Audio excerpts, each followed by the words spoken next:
Pernahkah kalian bertanya, mengapa daging babi diharamkan oleh Allah?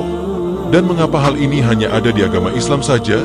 Simak video ini sampai selesai, agar tidak salah paham.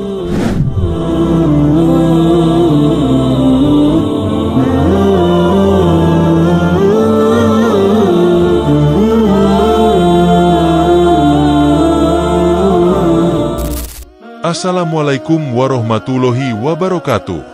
Dalam Al-Quran, haramnya daging babi disebutkan berurutan dengan bangkai dan darah, lalu kemudian daging babi, kemudian hewan yang ketika disembelih tidak menyebut nama Allah. Mengapa begitu? Tentu Allah tidak sembarangan dalam hal itu.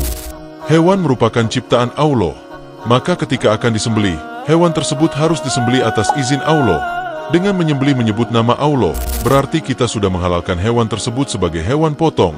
Bahkan Rasulullah pun bersabda, sembelihlah dengan sesuatu yang dapat mengalirkan darah, sebutlah nama Allah lalu makanlah. Kecuali dengan gigi dan kuku, aku jelaskan kepada kalian, gigi itu sejenis tulang, sedangkan kuku adalah alat yang biasa digunakan oleh bangsa Habsyah untuk menyembelih hewan. Hadis riwayat Muslim. Sesungguhnya Allah memerintahkan berbuat baik terhadap segala sesuatu. Jika kalian hendak membunuh, maka bunuhlah dengan cara yang baik. Jika kalian hendak menyembelih, maka sembelihlah dengan cara yang baik. Hendaklah kalian menajamkan pisaunya dan senangkanlah hewan yang akan disembelih. Hadis riwayat Muslim. Syekh Abdul Aziz bin Baz menyebutkan bahwa penyembelihan yang sesuai dengan syariat Islam yaitu terputusnya tenggorokan, kerongkongan, dan 2 urat leher. Ini adalah keadaan terbaik. Jika terputus 4 hal ini, maka sembelihannya halal menurut semua ulama. Lalu banyak orang-orang bertanya, apakah daging babi bisa halal kalau disembelih dengan cara yang syar'i? Misalnya menyembelih babi dengan menyebut nama Allah dan menyembelihnya dengan benar.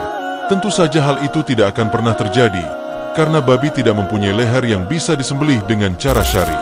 Dalam halaman pemotongan hewan, di sini dijelaskan bagaimana pemotongan hewan sapi, rusa, dan kuda dengan cara memotong semua pembuluh darah utama yang muncul dari jantung. Pemotongan domba dan kambing bisa dilakukan di 2 tempat, yaitu di dekat kepala atau di tenggorokan, sedangkan pemotongan babi dilakukan dengan cara ditusuk ke dalam pangkal leher atau di jantungnya. Kemudian pisau yang sudah menusuk ditarik secara vertikal ke atas dan ke bawah untuk memutuskan semua pembuluh darah yang muncul dari jantung. Dan memang metode inilah yang katanya paling manusiawi agar babi tidak stres karena pembunuhan itu yang nantinya akan mempengaruhi kualitas dagingnya. Apakah cara yang disebut manusiawi ini dagingnya bisa halal? Atau malah setara dengan bangkai?